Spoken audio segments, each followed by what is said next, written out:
Assalamu alaikum.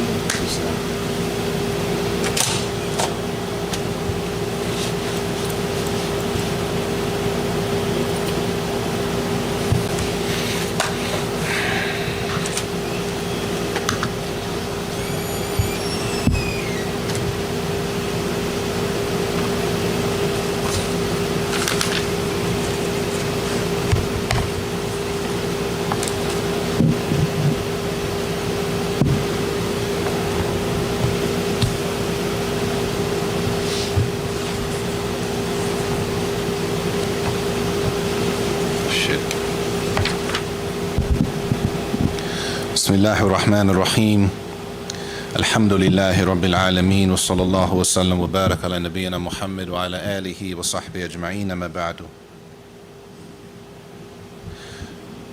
Last week we stopped on a shirk and the different types of shirk. Shirk and the different types of shirk, which stopped on page 124, 125.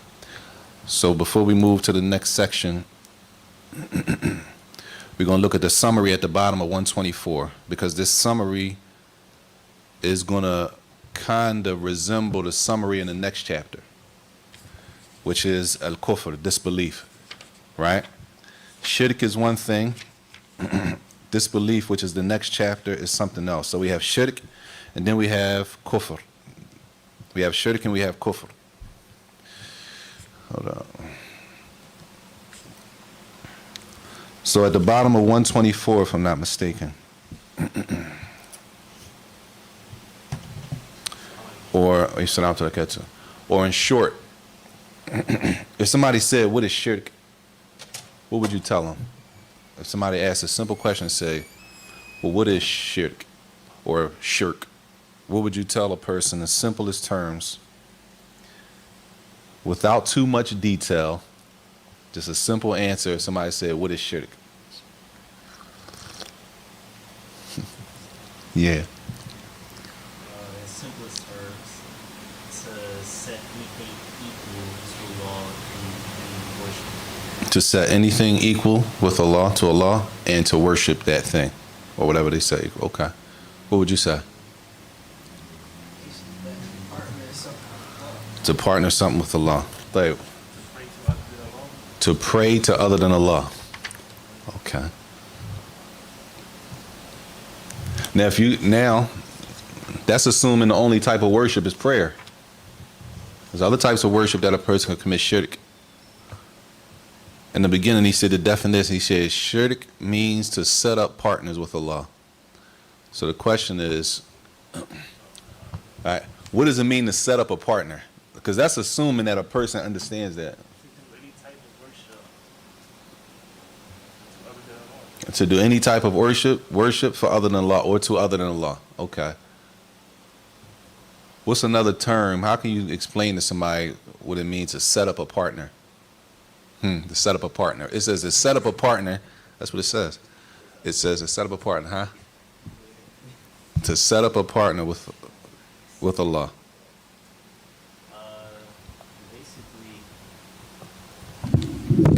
Whoa. To make it seem as if Allah shares what He does with something or somebody else. I got some. Okay. To make something like Allah. To set up partners, to make something else, to make something or anything like Allah. Okay. Because it's a lot, like you said, it's a lot of things that fall under the range of shirk. Right. So just specifically say to pray to something, like. Right. We want to keep it as general as possible. Yeah, that's what I said, to make something like Allah. To make something like Allah. That means that's to set up a partner. So setting up a partner is making something, a person makes something or someone like Allah. And what you mean though? What does that mean, make them like Allah? In any way, shape, or form, like how people would look at, people might say somebody's watching, they might get to a situation and they be like, yeah, my mom was watching over me, or my brother was watching over me. That's shirk. So they give them. You looking at somebody else as if they had help and with Allah control. We talking about setting up a partner now, because the book says setting up a partner. And a lot of times it's translated like that, to give a partner. A partner meaning that a person, what'd you say, E? It's something like Allah. That's what you said? Yes, it says something like treat something like To treat something or someone like Allah. To raise, meaning you put them above their normal status, and they raise them to a higher status. Okay. Tayyib.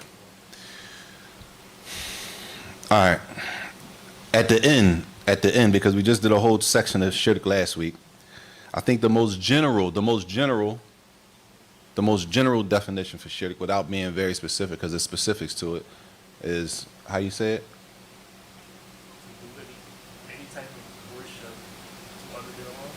Any type of worship for other than Allah is shirk. Okay, and without the details. Tayyib. All right, now at the end of this summary, he's breaking down the difference between the two types of shirk. Two types of shirk, right? It's two types of shirk, which is what? The two types are major and lesser. They call it lesser, major, minor. One type is more severe than the other. One is more severe than the other, and it's clear at the end on page 124, where it says يتلخص مما مر أن هناك فروقا بين الشرك الأكبر والأصغر. This is a summary of the chapter, that the differences, this summary is only the differences between the two types of shirk. And I think the book says major and the lesser form. One type of shirk is less than the other type. One is worse than the other, yes. This is with the assumption that hidden shirk is under like lesser.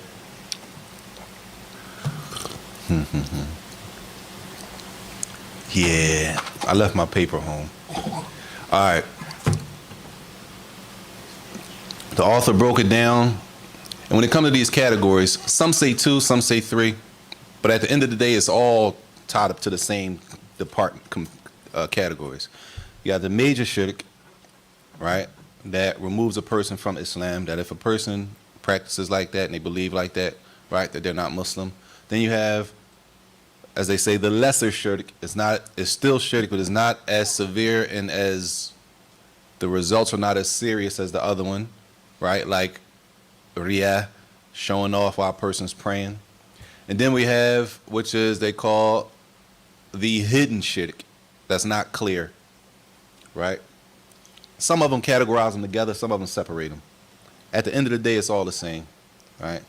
In this book, he said that you have shirk al-akbar, the major shirk.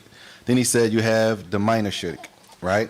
And then he says the minor shirk is 2 types. So now, if you just open it all up, we up to 4. Major shirk, minor shirk, and then under minor shirk, 2 types. All right? And that was minor or lesser, but it's clear, and was lesser and it's not clear. Oh, that's just terminology, right? That's just terms. So let's start from the beginning, quickly. The major shirk, right, is the shirk that removes a person from Islam, right? To be clear, somebody prays to other than Allah. Somebody's making sajda, making their salat, making dua, and they calling on other than Allah, right? If you go back in the book, it's probably on page 123 or 124, 122, something like that. Worship to other than Allah is major shirk that will remove a person from Islam. This is the general rule. This is not to be applied to people immediately. It's the general rule. Okay, then we have what's considered to be a type of shirk, but it's less than that. It's not as severe as the major shirk. They call it either minor shirk, or in this book it's translated as lesser shirk. Okay?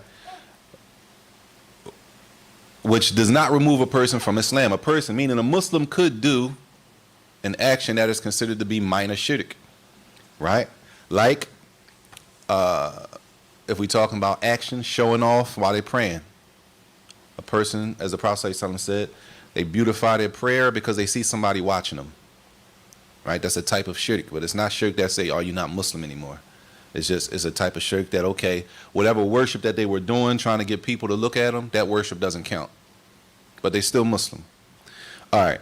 From that lesser category, right, there are two categories. Some of the smaller, the lesser shirk, is clear. You can see people doing it. And some of us, you can't see a person doing it. So if a person was praying, right, if a person was praying, and they were beautifying their prayer because other people were looking, how would you know that? You wouldn't know that, right? That type of shirk is connected to a person's niyyah, their intention. Clear? In their heart, they're beautifying the prayer because they saw somebody watching them, as the Prophet ﷺ said. In their heart. We wouldn't be able to tell. To us, it all looks the same. And it's not our business to... when a person finished praying, we don't have to go and say, well, was you praying like that because I was sitting here? We don't have to do all that. That's on them, right? So that is lesser shirk, but that prayer like that, right, is not going to count for them, right? It's not going to count. Tayyib, that's clear though. Or I'm sorry, it's not clear. You can't see what's in a person's heart when they're making a salat. All right, then there's some things from lesser shirk that are clear, meaning we can see them or we can hear them. Right? Like he says, when a person says, if it wasn't for Allah and such and such and this brother, or if it wasn't for Allah and this sister, I would have never been able to do this. Right? If it wasn't for Allah and this person, I wouldn't have been able to do something. I would have never got this job. I would have never got off of drugs. I would have never did this, whatever the case may be. In that case, that's considered to be minor shirk, but it's something that you can hear somebody saying it, right? Why? Because a person has made whoever they're talking about equal with Allah. If it wasn't for Allah and you, and the person puts, instead of putting Allah first, if it wasn't for Allah, and then how you helped me out, because it was Allah first that saved the person from whatever, helped the person. So when a person says and, that's considered to be minor shirk, which doesn't mean that the person is not Muslim anymore. Right? They're still Muslim, but that statement, to make a statement like that, is incorrect. So sometimes the minor shirk, you can hear it, you can see it, a person says it, and sometimes the minor shirk, it can't be seen and it can't be heard. All right? That's in that summary that we're going to look at before we move to the section of kufr, disbelief. So he says the first difference, now these are the differences between the major shirk and the lesser shirk, as it says in this book, the lesser. This is 124 and 125. He says, number one, الشرك الأكبر يخرج من الملة, that the major shirk, it removes a person from Islam. Right? Those types of major shirk, whatever it is, any type of major shirk, that means it removes a person from the religion. Right? But the lesser shirk or the minor shirk, whatever it may be, it does not remove a person from Islam. So a Muslim could do something from minor shirk. It's possible a Muslim prays and they show off while they're praying. Like the Prophet ﷺ said, it's possible. Right? Even though that the lesser shirk doesn't remove a person from Islam. As he says, لَكِنْ يَنْقُصَ التَّوْحِيدِ, that a person's tawheed is diminished. Their sincerity for Allah is not complete in that action. They were not totally sincere, for example, in that prayer when they prayed it. Why? Because they were praying and beautifying it not for Allah, but they were doing the action for the person that was looking, that was watching. Which I think, to make clear, I don't know if it was clear, beautifying the recitation in the salat is from the sunnah of the Prophet ﷺ. We shouldn't not beautify the recitation. Why do we beautify the recitation? Because it's from the sunnah of the Messenger ﷺ, right? That's from the sunnah to beautify the recitation of the Quran. Generally, that's from the sunnah. We talking about doing something for people, to be noticed by people. That's a different intention. Okay, the intention, it goes back to the niyyah. When you hear a person recite, you wouldn't know if they were reciting because it's the sunnah to recite and beautify the recitation, or because somebody's in the room that they want them to hear recite good. How would you know that? You wouldn't know. In general, and it's not our job to open up and try to figure out everybody's intention. But what we do know is reciting and beautifying the Quran is from the Sunnah of the Prophet ﷺ. So we don't want to get tricked by the shaitan into thinking we can't beautify the recitation. No, we beautify the Qira'ah because that's from the Sunnah of the Messenger ﷺ. So when it comes to this type of stuff, this more affects, like, you know how when we do it, like something like Salat, whereas though it's kind of like two areas in the situation where one area we have the obligation and then one area where we gain a reward. Whereas the like something like minor shirk, like something that affects the niyyah, it would affect the reward part of it, not necessarily the obligation. What you mean? Like, would your obligation of like say you do get caught up in beautifying, like you catch yourself, like you like, all right, you feel me, I draw it. Well, your reward is affected, not necessarily. I drew. No, I'm messing with you. I'm messing with you. I'm messing with you. But your reward is affected, not necessarily your obligation of the salat. Like, do you need to redo the whole salat? Jade, if the person is praying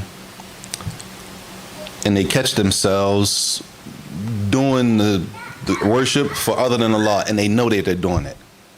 So let's say a person's praying, Maghrib is 3 rak'at. They pray, nobody was in the room, they praying by themselves. Somebody come in the room and they start to just embellish because the person's in the room, right? And then they catch themselves, right? It depends. If they catch themselves, then they can go back and fix it in the prayer because they know it's not going to count, right? Let's say at the end they realize, let's just say at the end they realize that, yo, I prayed that whole 3rd rak'ah and I was showing off, it wasn't for Allah. I know that. In that case, that 3rd rak'ah doesn't count. That means they have to make their rak'ah up. Right? That means they know.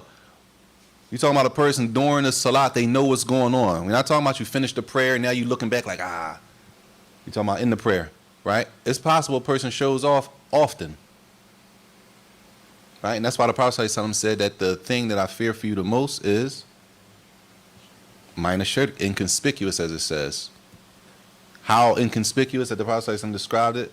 Like a black ant on a black rock in the middle of the night. Who would see that? Who sees that from themselves? Who prays and then after the prayer they say that was you totally, or even think about, who even thinks about that they were showing off while they praying? The assumption is I was sincere. Right? That's the assumption. I was sincere. Nobody thinks about I'm gonna just pray over. I don't think I was sincere when I prayed. If you know you were not sincere when you prayed, you're sure that I was showing off when I prayed, what should you do? Pray it again. Why? Because the minor shirk doesn't mean the person is not a Muslim. But what it does mean is that action that they did is null and void. And if a person is sure that they were showing off when they did their worship, then they should do the worship over. Right? And that's the benefit of praying in the house, praying some sunnah prayers in the house so that you have seclusion. There's nobody to look. That's the benefit of praying in the middle of the night. You're the only one up. Nobody's over you. Nobody to show off for. Right? That's the benefit of those prayers when other people are not praying, because it's closer, as they say, it's closer to a person being sincere. Yes. No, I was going to say, is it possible to show off by yourself? Try to make it sound, just jazz it up. No. If you by yourself, it's from the sunnah to beautify the Quran. If you're alone, who are you showing off for? Showing off, as the Prophet described it, is that you see somebody watching you. Somebody else is watching you, so then you go, right, you embellish. Right? If it's us before Allah, you standing before Allah, it's just you. Right? Sunnah is to recite the book of Allah the best that you can with the most beautiful way that you can. That's from the Sunnah. Yes. Would showing off, would it have to be with the intention to impress, rather, because what I'm thinking is taking into consideration the people praying with you. Like, say if you praying Fajr by yourself in your head, you're in the house, say you wake up late, you're not gonna make it to the masjid, you praying Fajr in the house. When you by yourself, you might pray shorter surahs. But if you at the masjid, you might be leading brothers. You take into consideration the people, not necessarily to impress them, but you're just taking into consideration that you're in the congregation, so now you recite longer surahs. Well then, clear to me. Everybody understand the question? Like intention, it has to be with the intention of you showing off for them. Khalas. All deeds are by intention. Every deed is by intention. The intention is what? It's from the sunnah and certain prayers, the elongate and the shorten. You go to the masjid, you got to lead the salat, you might want to practice the sunnah. People behind you want to practice the sunnah. It's about sunnah. Right? Now, if a person is doing that and it's not about sunnah, it's about something else, then you're going to get what you intended. Right? Everybody clear? Because he said that what if you pray at home, you might pray shorter, but if you come to the masjid, you might pray a little longer. There's people behind you. But you taking into consideration, you leading the jama'ah, that is from sunnah to elongate some prayers and to shorten some prayers. So a person does that. They elongate the prayer and they shorten the prayer based on the sunnah, not based on showing off. So everything goes back to the niyyah. Everything goes back to the niyyah. Tayyib. The second difference, he says, the shirk al-akbar yukhallid sahibu finnar, that the person, or major shirk, the person who dies committing major shirk, that they will be in the hellfire forever. Right? The hellfire forever. May Allah protect us, I mean. With shirk al-asghar, the person who dies committing minor shirk, the lesser form of shirk, la yukhallid sahibu fiha idha in dakhalaha. He says, this number 2. He says the lesser shirk does not make one abide in the fire forever, even if he enters it. Even if he enters the hellfire.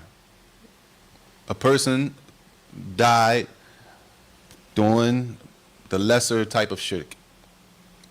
Right?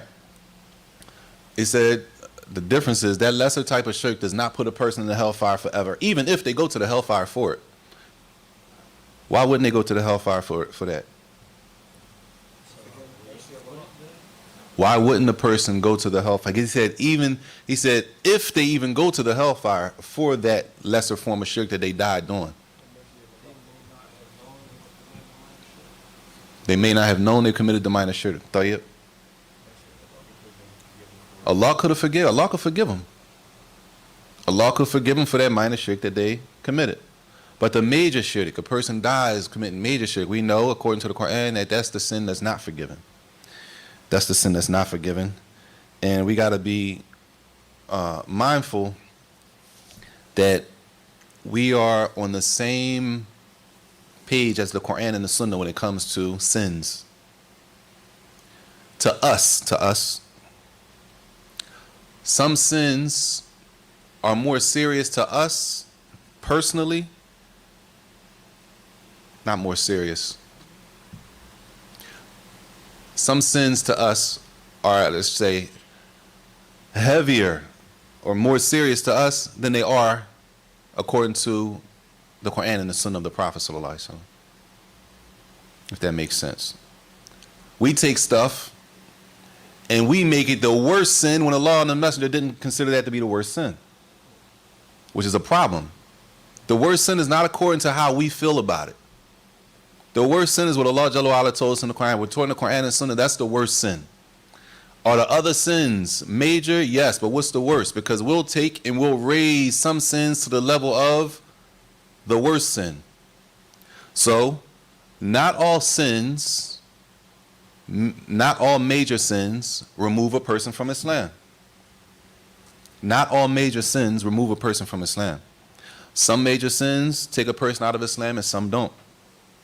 We will take, based on our hatred for the sin, we'll take and we'll make the sins that don't remove a person from Islam and raise them and say, no, they not Muslim because they did that. Which is dangerous. Where do we get that from? Where do we find the Quran and Sunnah, right? Which is a problem. That even though murder is from the major sins, if a person murders someone, that they're not Muslim anymore, right? These other sins that are serious sins, but according to the Quran and Sunnah, that the person who does it, it doesn't necessarily mean they're not Muslim. We got to be careful that we don't go above the legislation, what Allah and His Messenger sallallahu alaihi wasallam said. Tayyib. He said the third difference between the major and the minor shirk is that the major shirk yuhbitu jami' al-a'mal. If a person commits major shirk, that nullifies all of their actions.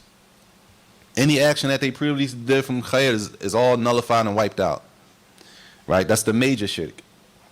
The minor shirk, الشرك الأصغر لا يحبط جميع الأعمال. The minor shirk doesn't erase all of a person's actions, but it does remove the action, and it does avoid and wipe away the action where the person did it for other than Allah.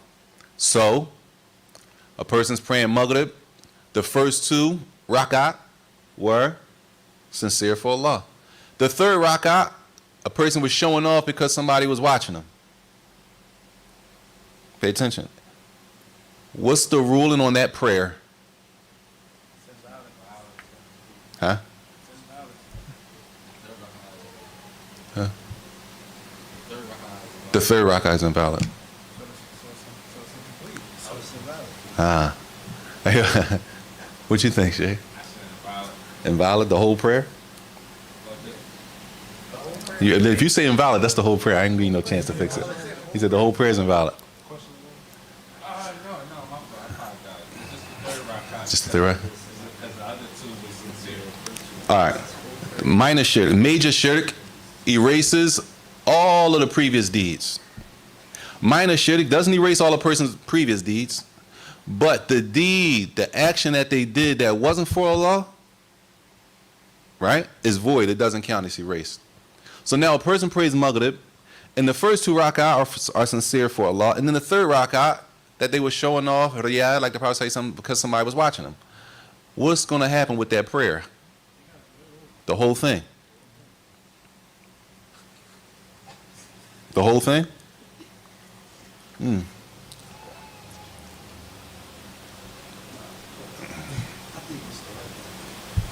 notice it by the end of prayer. Come on, man. Is they doing the whole thing over or not? Huh? Say yeah? No. The first 2 were valid. The first 2 was for Allah. Huh?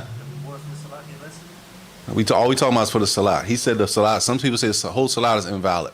How is the first 2 invalid when they were sincerely for Allah? Yes.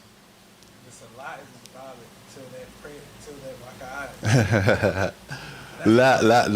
La. He said the salat is invalid until that rak'ah is Recovered until you read through that rak'ah. the third. The third rak'ah is invalid. How the salat is incomplete without, it's missing a whole pillar. It's missing multiple pillars. He didn't finish the salat. That's what I'm saying. So the prayer as a whole is incomplete without that third rak'ah. I think we saying the same thing. I'm gonna get it. We saying the same thing. Point being, the first 2 are fine. That third one is a problem. That's the real point. Now, how to fix it? That's a conversation. But the point being is that the fact that the person was sincere in the first 2 is one thing. The fact that the third rak'ah they weren't sincere, that now we got a problem. Clear? So the fact that the person wasn't sincere in the third rak'ah doesn't erase the first 2. Everybody get the picture? A person wasn't sincere in the third rak'ah. It doesn't erase the first 2 when they were sincere. The fact that they weren't sincere, that insincerity erases the third one. So now they got to fix that. Clear? طيب. He said the fourth difference, and this is a whole conversation in itself. He says الشرك الأكبر يبيح الدم والمال والشرك الأصغر لا يبيحهما. Major shirk. Let me see how he translated this.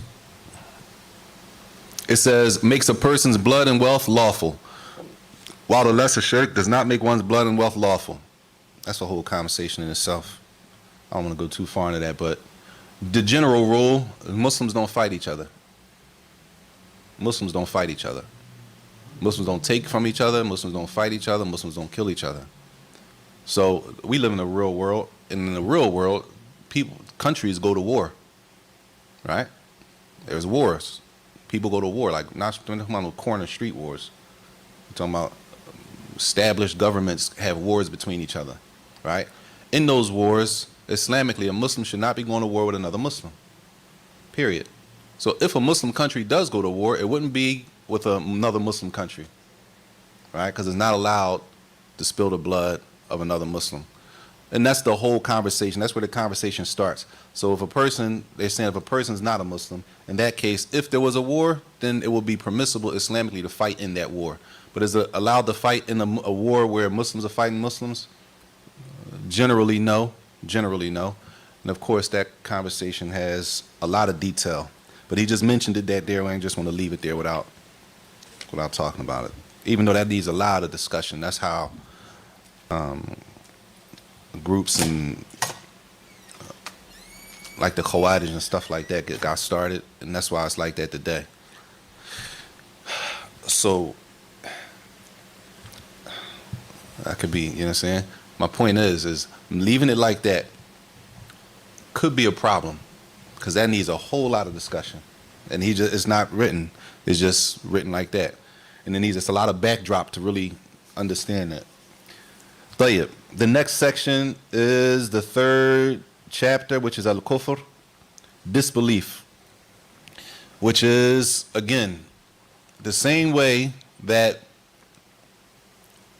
shirk has different types of shirk. Kufr, disbelief, is different types. They're not all the same. All right? Disbelief is not all the same as different types of disbelief, the same way as different types of shirk. طيب. He says, number one, that al-kufr Islamically means, he says, ضد الإيمان, the opposite of faith. The opposite of faith. He says, so kufr عدم الإيمان بالله ورسله. So disbelief, and this is one, it is the lack of belief in Allah. A person doesn't believe in Allah and he doesn't believe in the messengers. Right? And then there are other types of disbelief. He says whether a person denies or they don't deny. He's going to get into the details what it means. He says bal mujarrad ash-shak wa rayb, the fact that a person doubt in Allah or doubt in the messenger is from disbelief. Right? This is a type of disbelief, to doubt. Turning away from the message is a type of disbelief. Right? Kibr, that a person is arrogant, and he says here, or following, a person follows their own wants when those wants go against what's legislated in the Quran and the Sunnah of the Prophet sallallahu alaihi wasallam. So he's going to get into the details, right? So he says, number one, al-kufru naw'an. Just like shirk is two types, disbelief is two types. Okay? Same way shirk is two types, disbelief is two types. The first type of disbelief is like the first type of shirk. That what? Akbar. It's the major type of disbelief. Yukhrij min al-millah. That a person is not considered a Muslim anymore. It removes a person from Islam. All right? So if it's two types, that means the second type of disbelief is what? The lesser type of disbelief that doesn't remove a person from Islam. Okay? So just like shirk is major, that takes a person out of Islam, and then there's minor, it doesn't take a person out of Islam, then disbelief is the same way. You have major types of disbelief that take the person out of Islam, and then you have the minor or lesser types of disbelief that don't take a person out of Islam. Tayyib. He says, under the major types of kufr, disbelief, is 5 categories. 5 categories of major disbelief that remove a person from Islam. Some of the ulama have categorized them as, these 5 are i'tiqadi. These are beliefs that a person has. And then the lesser form are actions that have been described as being kufr. There are actions that have been described as being kufr, but the major are beliefs. So the first one, it says kufr takdhib. Takdhib is, as it says on page 126, that a person denies. Right? Kufr, disbelief of denial. What is a person denying? Denying Allah, denying the message of the Messenger sallallahu alaihi wasallam, denying the truth of the Quran. Right? This is called takdhib. Takdhib, denial, doesn't necessarily mean that a person worshipped Jesus. Right? Worshipping Jesus is what? Shirk. Right? That's shirk. Worshipping the sun. Shirk. Right? Those are forms of shirk, worshiping other than Allah. Denial is that a person denies the truth of the message. Right? The first verse he uses is in Surah Al-Ankabut,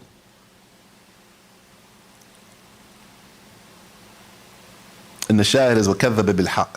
He says, وَمِنْ أَظْلَمُ مِنْ مَنْ افْتَرَى عَلَى اللَّهِ كَذِبًا. Who is more wrong? Okay, who is more wrong than the one who invents a lie, who lied on Allah? Who's worse than the person who lies on Allah? What's worse than that, right? This is a question that Allah puts in the Quran, but it's not like, it's like an open-ended question, they say. Like, there's nothing worse than a person lying on Allah. Who's more, right? It says, or a person that denies the truth. Who's worse than this? What's worse than this? A person lying on Allah and denying the truth, right? And when it comes to him, or denying the truth, as it says when it comes to him. Let me make sure this is the right, yeah. So the Ankabut ayah 68. It says, is there not, Allah says, is there not a dwelling in the hell for disbelievers? So Allah mentioned two groups here, the person who lies on Allah and the person who denies the truth, denies the message, takdeeb, right? كذب أو كذب بالحق لما جاءه. Or the person who denies the truth when it comes to him. There's people, yes. A person, yeah, they deny the existence of Allah, right? Now, I don't know, does an atheist worship anything? All right, so if we say shirk, that means they worshipped something, right? They don't worship anything, that don't mean that they still haven't fell into disbelief by denial, takdeeb, right? They deny the existence, they deny the message, they deny the preservation of the Quran, they deny these things. This is a type of disbelief. All right, this is major disbelief that removes a person from Islam. Clear? That's the first type. The second type is on page 128. Kufr al-iba wal-istikbar ma'a tasdeeq. Disbelief when it comes to, as it says, being arrogant and prideful. They know it's the truth, but their pride won't let them accept it. May Allah protect us. A person knows the truth, ameen, but their pride won't let them accept the truth. Right? Allah said, وَإِذْ قُلْنَا لِلْمَلَائِكَةِ اسْجُدُوا لِآدَمَ فَسَجَدُوا إِلَّا إِبْلِيسَ أَبَى وَاسْتَكْبَرَ وَكَانَ مِنَ الْكَافِرِينَ.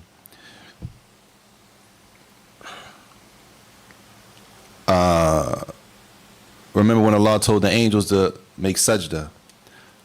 Prostrate yourselves in front of Adam, alayhi salam. They all went down and made sajda except for Iblis, right? He refused to, and Allah said he was what? Prideful. And Allah described him, he wasn't from the Malaika, he was from the disbelievers, right? He was from the disbelievers. So the pride, even though the truth is in front of a person's pride refuses them from accepting the message, even though they know it's the truth. This is a type of disbelief, major disbelief, that if a person doesn't accept, they know Islam is the truth, and they refuse to accept based on their pride, then this is major disbelief, which means that a person, what? It removes a person from the fold of Islam. Isn't this the type of pride in the hadith of Prophet Muhammad sallallahu alaihi wasallam, where he said a person won't enter Jannah if he has an ounce of pride of the size of a mustard seed? Was it in front of this type of pride, or is it something? Was that something different?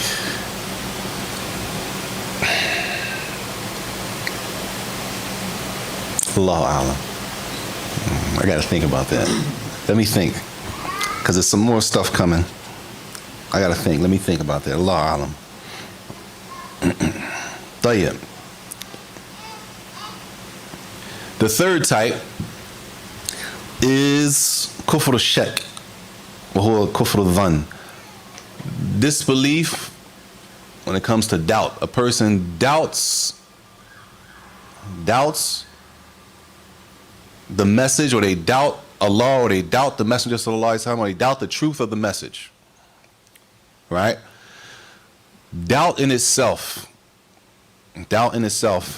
is a type of kufr. This is on page 128. It says doubt or uncertainty. Doubt or uncertainty. And it's another verse that's not mentioned here.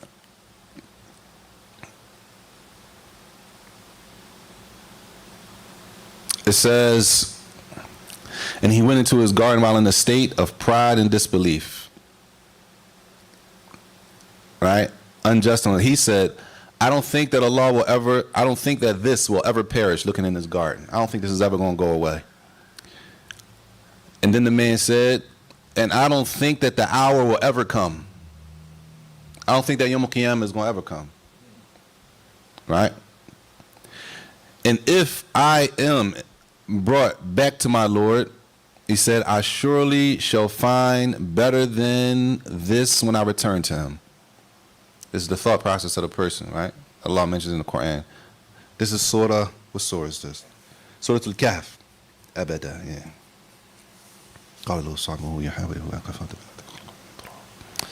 The man said to him, his companion said to him, do you disbelieve in him who created you from dust? Then from nutfa, which is mixed semen drops of the male and female discharge, then fashioned you into a man. He referred to him as disbelieving based on his doubt in the last hour. Is that clear? Doubt is a type of disbelief. This is one verse. There's other verses that mention, I think it's sort of I think it's Hujurat. Yes. So is that doubt just in Yom Kippur specifically, or any of the signs? Anything, doubt in anything from the unseen that we've been taught in the Quran and the Sunnah, Malaika, angels, the jinn, right? The hereafter, the last day, the grave, everything that's connected to our belief. Any doubt in those things, we assume a person knows it. We're not talking about people who never heard of it, a new Muslim, they don't know, and you tell them something, we're not talking about those people, right? Because they may have an excuse for not knowing, right? But a person knows that the punishment of the grave is from this, that, and then they start doubting. That's kufr, that's disbelief, all right? It's not necessarily connected to one thing, anything in the Quran. There's nothing in the Quran. The Quran is the speech of Allah, no mistakes, right? There's nothing to doubt about. As Allah said, his statement is the truth, right? So we don't doubt in anything in the Quran, right? Not in the authenticity, has it been preserved? None of that is doubtful, not to us. All that is clear, solid. A person to come and doubt or have uncertainty about it, that's a type of disbelief. All of these are the major types, which is dangerous. This is dangerous. This is dangerous. These are dangerous things that a person can fall into, right? That can remove a person from Islam. It's dangerous. Just like the major types of shirk. He says, number 4, kufr al-i'rad, that a person turns away. A person hears the message, they know, and they turn away from it, right? Which is on page 129. A person turns away. They call it abandonment. Not necessarily apostate, because it could be. All of these things, it could be from a Muslim. And that's why it says, if they do this, it removes them from Islam. Or it could be from a non-Muslim, which will prevent them from becoming Muslim. If it's a non-Muslim who feels like this or believes like this, all these things are belief, then it will prevent them from entering Islam. And if it's a Muslim doing these things, it would do what? Remove them from Islam. Right? So at all, as he says, abandonment, it says abandonment of the message. Turning away from the message. Right? The verse says, but those who disbelieve turn away from that whereof they are warned.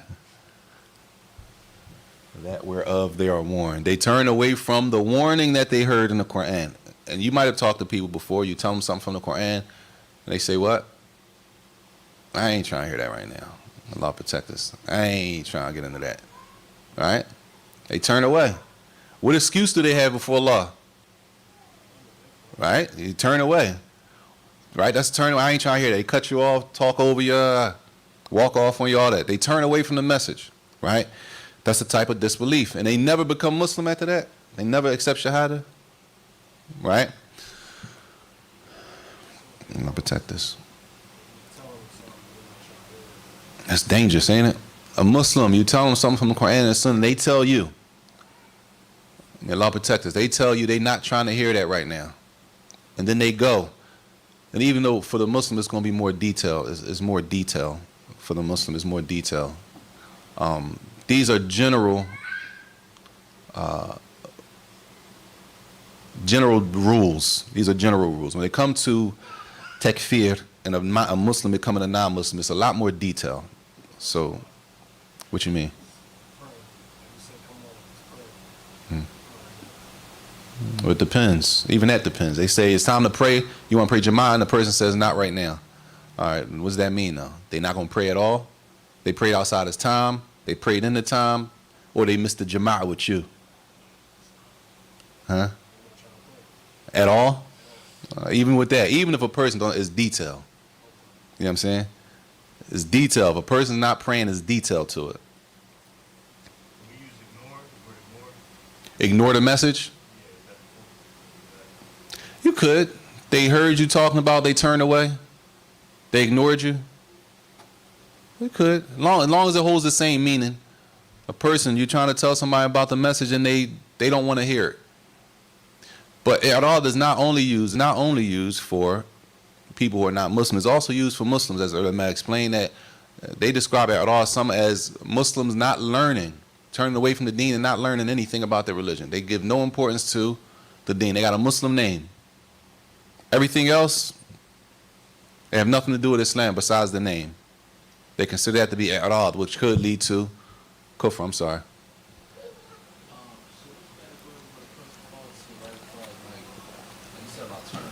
Hmm.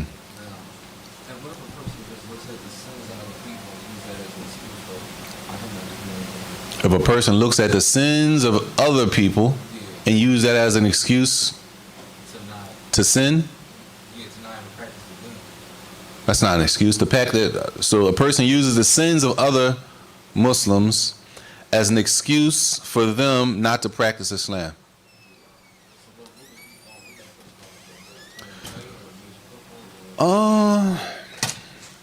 It depends.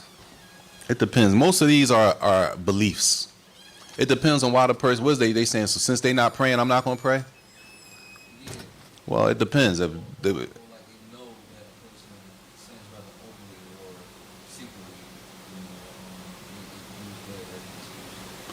fact that other people sin is not an excuse for anybody else to sin. That's number one. The fact that people sin in front of us is not an excuse for us to say, well, I'm going to just sin, everybody else sinning. That's no excuse. You know sinning is wrong, right? Sinning is wrong. Could you say that's kufr? Allah alam.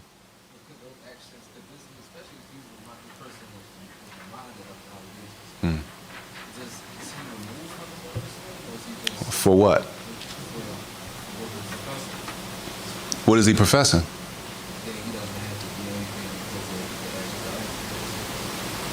Allah alam. That depends.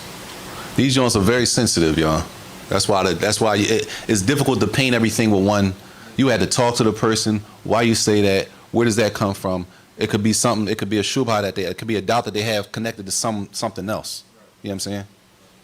And outside of another Muslim blatantly telling us like they're not Muslim anymore, at what point along these categories are we even allowed to say like he was saying, like, say I'm talking to somebody and I'm like, yo, it's time to pray. Or I ask, like, Ramadan, like, are you fasting? You're like, no, I don't do that no more. But they still walk around saying that they Muslim. Is that upon me now to be like, you're not Muslim no more? They not Muslim. Is that my place? Well, if somebody come out and tell you, for example, it's Ramadan, and they say they don't do that no more, you do what? You need to ask them. That's what I'm saying. Like, they say Yeah, you ask them. No more. If they say don't fast anymore, you ask them, why not? Some people just don't fast. All right, well, let them tell you. This is the safe thing to do. Let them tell you why they're not fasting Ramadan.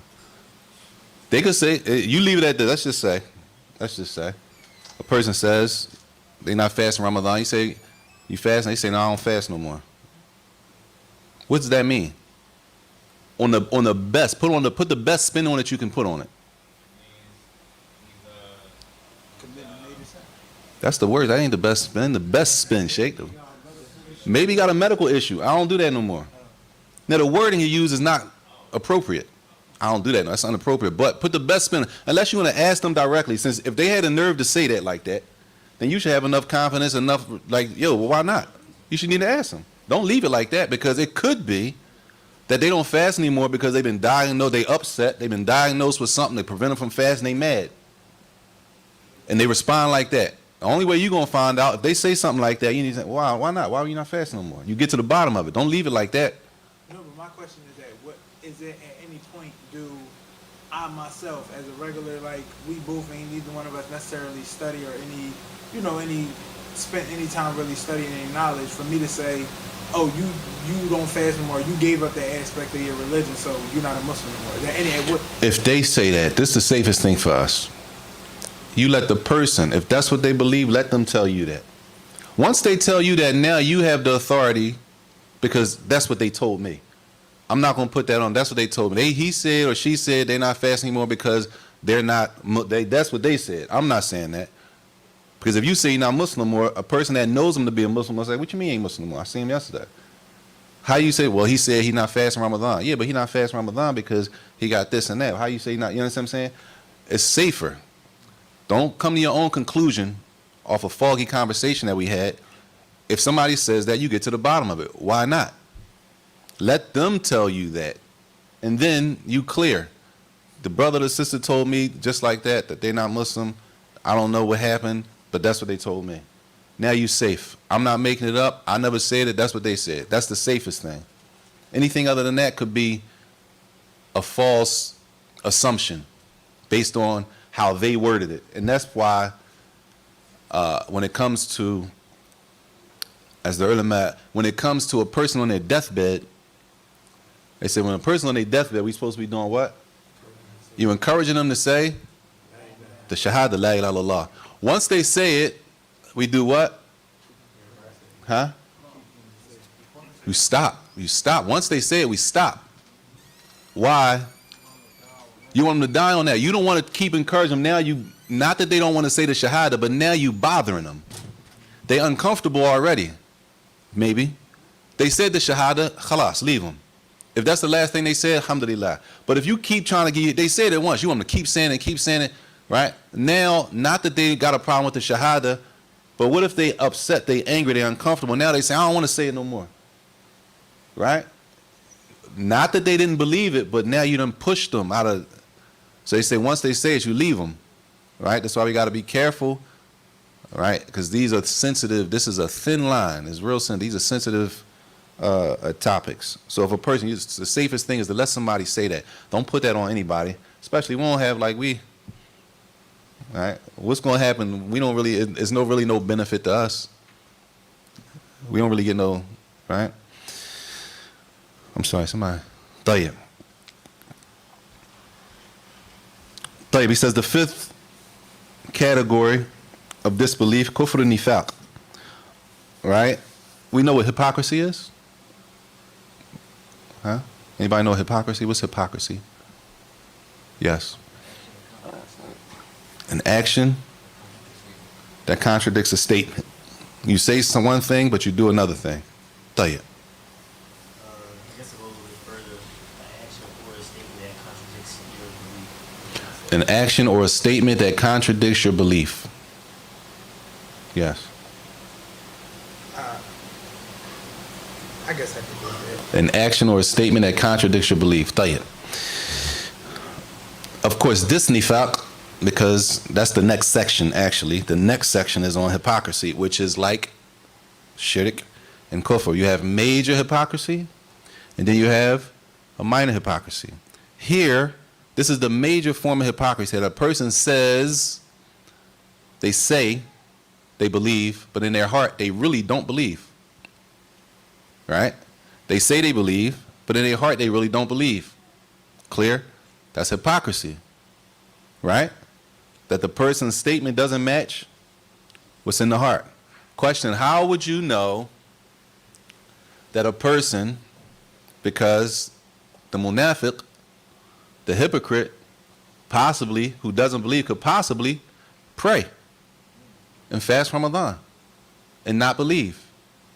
It's possible. It happened before. It wouldn't be the first time. How would you know? Be careful with that. You running with that pencil. How would you know if a person really doesn't believe or not? We don't. You wouldn't know. And it's not for us to try to gauge everybody and see if they really hypocrites. I think they just praying. That's not our job. Our job is to do what? Save yourself and your family from the hellfire. Make sure that you're not being a hypocrite. Make sure that your ikhlas, your heart, and your actions is for Allah. Not to look at a person and he did something, so they probably not sincere. That's not our job to figure all that out. Either way, if they are, they're going to have to stand before Allah, Yawm al-Qiyamah, just like everybody else. They can fool us, but Allah is Al-Alim. Allah knows what's in everybody's heart. So he says, this is in this section, even though he didn't put it here, this is the major form of hypocrisy. The kufr of hypocrisy. This is the major form. And it should be understood that all of these five, as he says, are the five that remove a person from Islam. That's how you know it's the major form. All right? Tayyib. I just lost the page.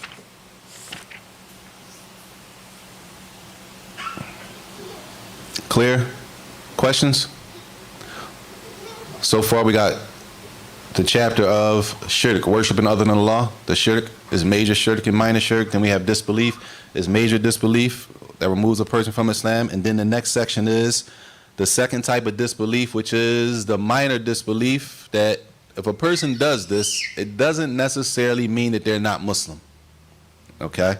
And these, as they say, these are actions, kufr amali. These are actions that a person does that have been described in the text as being kufr, right? But they're actions. The first five are beliefs, right? A person has doubt. The doubt is in the heart. A person has pride. That pride is in their heart. They refuse to accept the message. A person is a hypocrite. That hypocrisy is in the heart. These, the next section, the minor types of hypocrisy, of disbelief, are actions that a person does. It says, وَهُوَ الذُّنُوبَ الَّتِي وَرَدَتْ تَسْمِيَتُهَا فِي الْكِتَابِ وَالسُّنَّةِ. These are sins that have been mentioned in the Quran or in the Sunnah of the Prophet ﷺ as being described as being disbelief. Right? And the difference is that these don't necessarily remove a person from Islam. And that's why we got to be careful. We got to be careful calling people names like hypocrites. We got to be careful calling people hypocrites. All right? Because some hypocrites are not Muslims.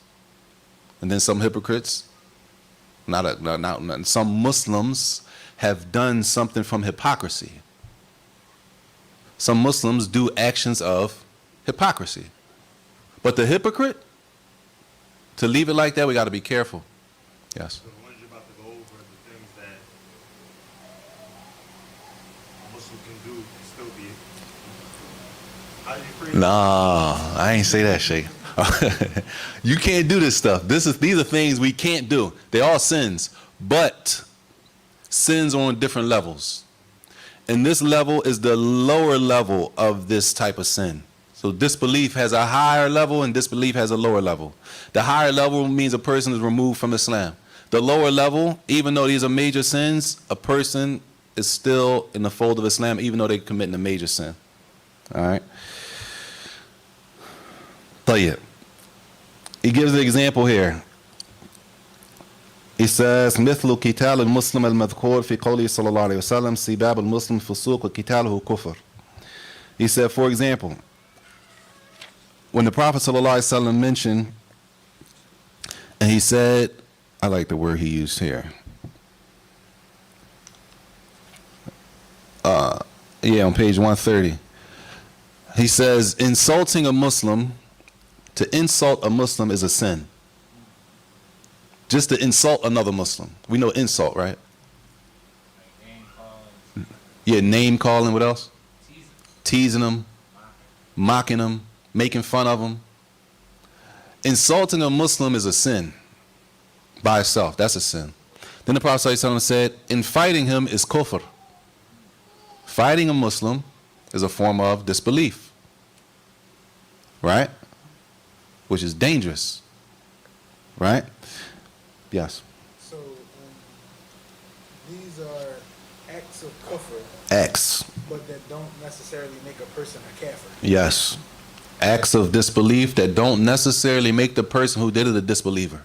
As much as we hate people, Muslims killing other Muslims, do we have the authority to say, okay, they're not Muslim anymore because they murdered another Muslim? Islamically, do we have the authority? We don't have the authority to do that because we don't have that authorized in the Quran and the Sunnah. We only have the authority with the law authorized in the Quran and the Sunnah of the Prophet ﷺ to say something about a person, another Muslim. Yes. Just kind of getting a little more clarity. These categories are basically saying like your iman can't be perfected if you do these things. That your iman, Can't be like perfected. no doubt. All sins do what to your iman? All sins decrease and remove, take away from your iman. These are sins. Insulting a Muslim is a sin, right? Fighting a Muslim is a sin, and it's a form of disbelief. Doesn't necessarily mean that two Muslims fight, they automatically ain't Muslim no more, though, right? So you gotta care, you gotta pay attention. When you see kufr, you talking about kufr of a belief, a person believes something, or an action that they did. What if the Muslim, so two Muslims fight? What if one of the Muslims, right, he initiated the fight, the other Muslim had no choice but to defend himself? Tayyib. Is he, is it still an act of kufr? If two Muslims fighting, one attacks a Muslim, the other Muslim defend himself. It's a hadith about that. You know the hadith? It's a hadith about that, yeah. Hold on, you can't skip that, Sheikh. I thought you was going to hate a hadith. Oh no, and it was something like the one that attacked was gonna wear both of their sins, or something like that. The hadith about the attacker and the attacked. Like the same thing. Huh? You try to separate between them, but the attack continues. You like the same thing. I never heard that hadith, Sheikh, but what you say? Say it again. You said Well, it's been said. you got to be right. Yes. Two brothers fight on a Muslim. It depends. Okay, they told me. And that's all. Oh, Sheikh, no doubt. Two Muslims fight, they got to repent and ask Allah to forgive them, no doubt. Both of them. Both of them. Even though we defend ourselves, we got to find that hadith for next week. Two Muslims fighting is a specific hadith that mentions exactly that. About two Muslims fighting. This is how serious it is, Muslims fighting each other. Like, stuff become normal in front of us. It's not normal, according to our revelation. It's normal in front of us, and people act like it ain't no big deal. It's a big deal before Allah. The day of judgment is going to be a big deal. And that's why the Prophet said in the hadith, the first thing that's going to be judged between the people on the day of judgment is what? The first thing people are going to be questioned about on the day of judgment is what? The salat? Good. MashaAllah. The salat, when it comes to the person's relationship between them and Allah, it's the salat. But what about the other hadith? The first thing that person going to be held accountable for is what? La. Blood. Between us, between the creation, that's going to be the first thing that the rights between the people, the rights between people, the first thing we're going to be questioning about is blood. When it comes to Allah's rights, the first thing we're going to be questioning about is the salat. It's serious. But fighting Muslims is serious. It's a serious thing. Tayyib. What's the homework? The hadith, What hadith? on the attacker and the attacker. Because it's a good question. The hadith. Find a hadith about two Muslims fighting. One of them is being attacked. Don't give me the hadith now, Sheikh. Huh? One is attacking and one is the attacker. All right? Yes. It's homework now. Khalas. About like a Muslim boxer or UFC fight. We ain't getting into that shit. That's a whole conversation, man. That's a whole conversation.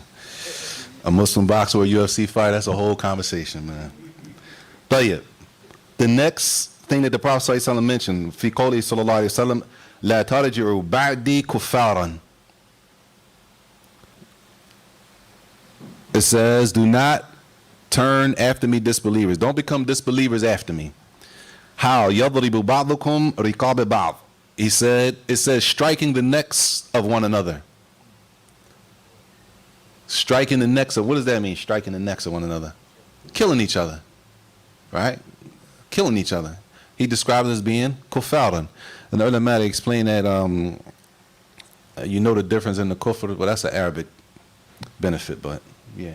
Is every act of kufr, just like how even though every is minor shirk, it's a major sin.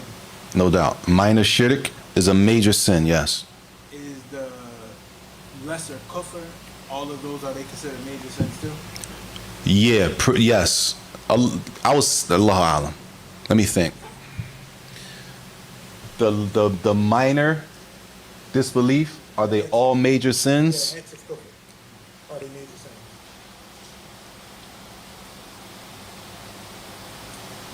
Allahu Alam.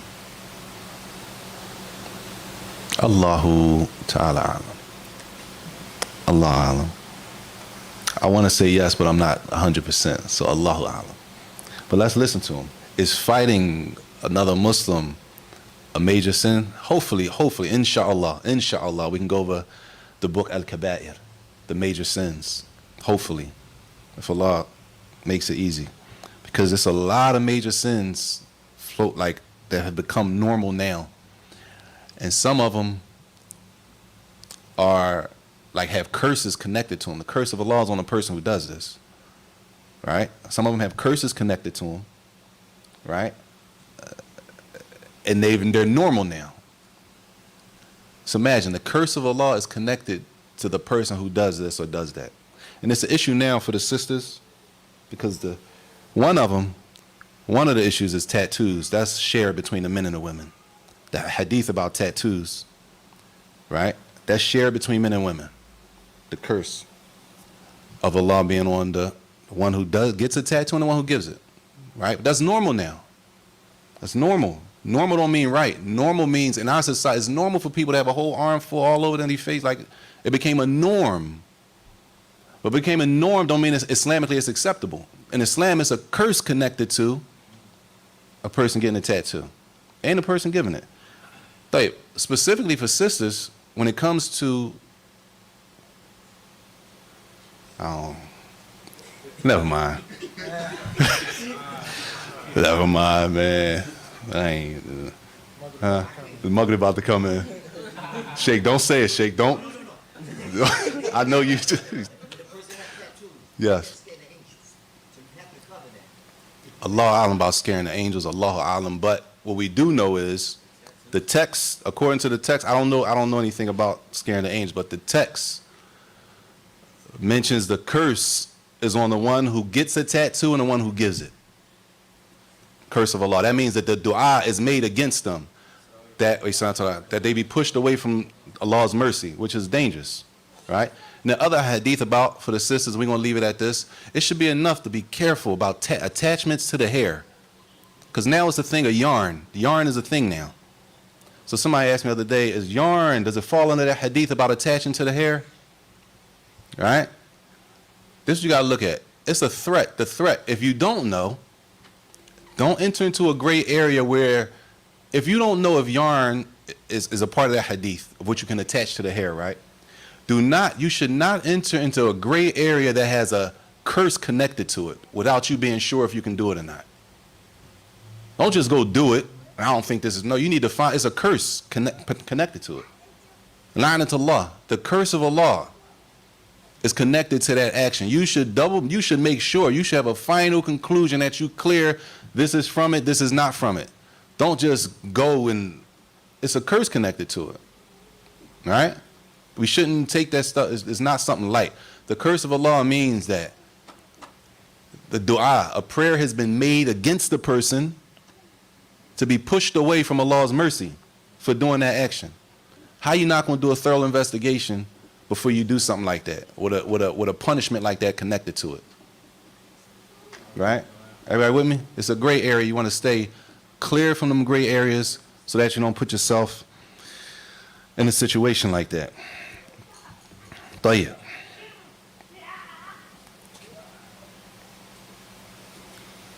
He says here, and Allah mentioned in the situation of the Muslims killing each other or fighting or murder.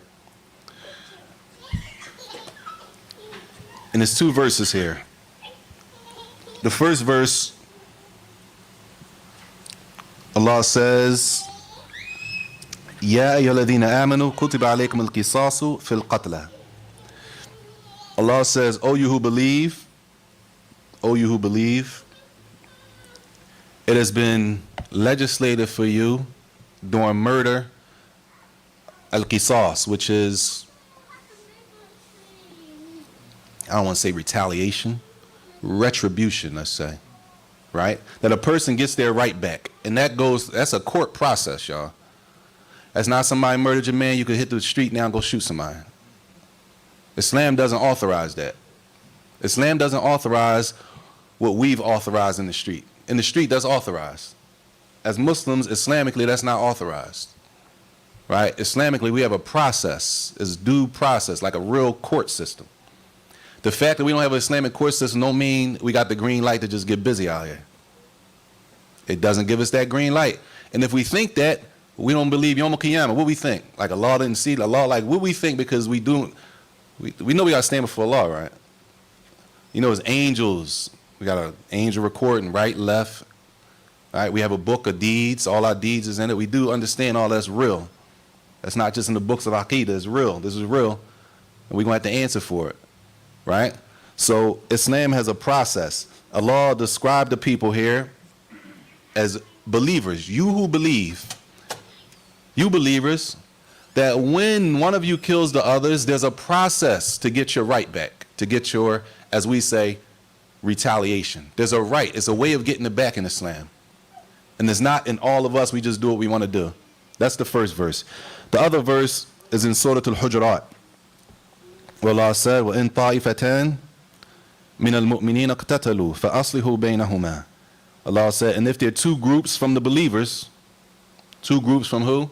The believers who fight. Two groups from the believers who fight. There were two groups, both of them were Muslim, and they were fighting. Allah didn't describe them as being kuffar, disbelievers, because they fought each other. Allah said they're believers, but they fought. Even though fighting another Muslim is a major sin, it's kufr, right? Allah still described them as being believers. And if they do that, then what you supposed to do? You're supposed to make peace, try to make peace between them. Find some way. That don't mean you jump out there in the middle of the shootout. We ain't crazy. We not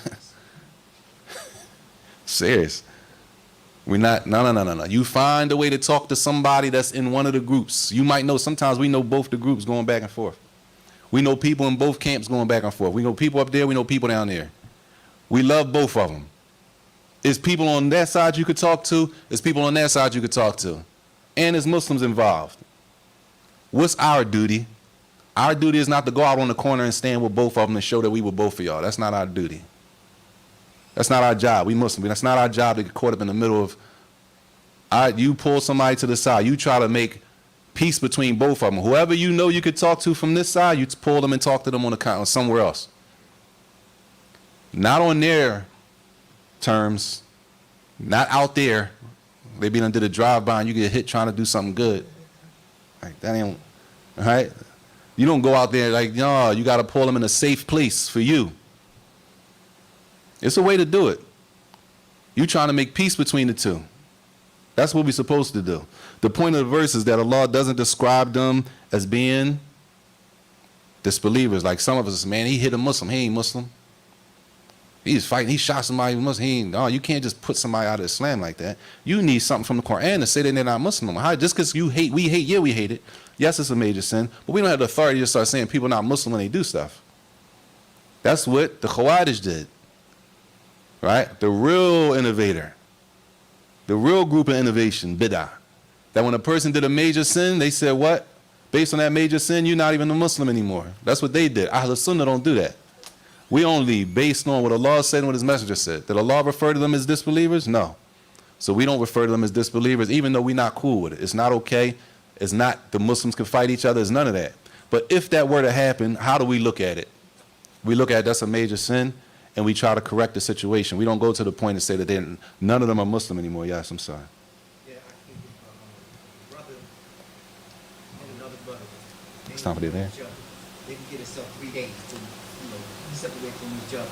Good. And pray. Right. Then the brother come back to him. Right. Inshallah, and say, I apologize. Right. The Muslims have between them. The Muslim has between them. If they have a problem and they really need to split, what do you say, Sheikh? 3 days, as people say. Give me my 3 days. All right? As we said, give me my 3 days. The 3 days is the what? What's the 3 days for? Huh? I'm not talking to you for 3 days. How we going to reconcile? I'm calming down. Calm down. Come to your senses.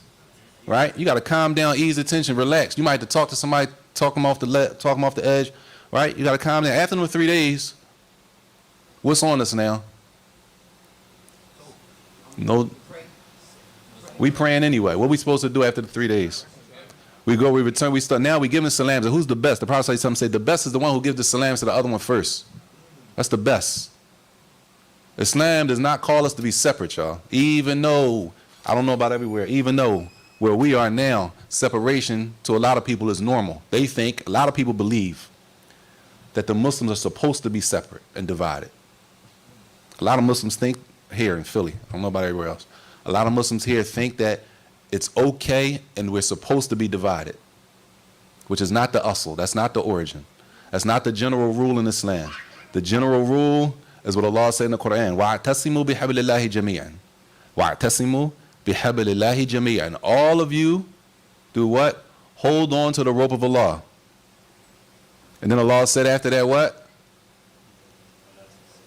Huh? And do not separate. That's the origin. We're supposed to be together. Are there times we have to separate? Yes. That's the exception. The rule is not we all supposed to be divided and separate. The rule is the rule is we supposed to all be together. And if there's a need for separation, then it's based on that situation. One of the women asks is, that 3 days apply to the husband and wife? Allahu Alam, that's a marriage class. We're not getting into no marriage class stuff tonight. We're not doing no marriage class stuff tonight. Sorry, sister. Allahu Alam. And it's time for the event. We're going to stop, inshallah. Wa sallallahu wa sallam wa barak ala nabiyyina Muhammad wa alayhi wa sahbihi wa sallam. Yes. Thanks. Does a husband have to always buy the same thing? Astaghfirullah. That's a marriage class. We got to do that another time. Fadl.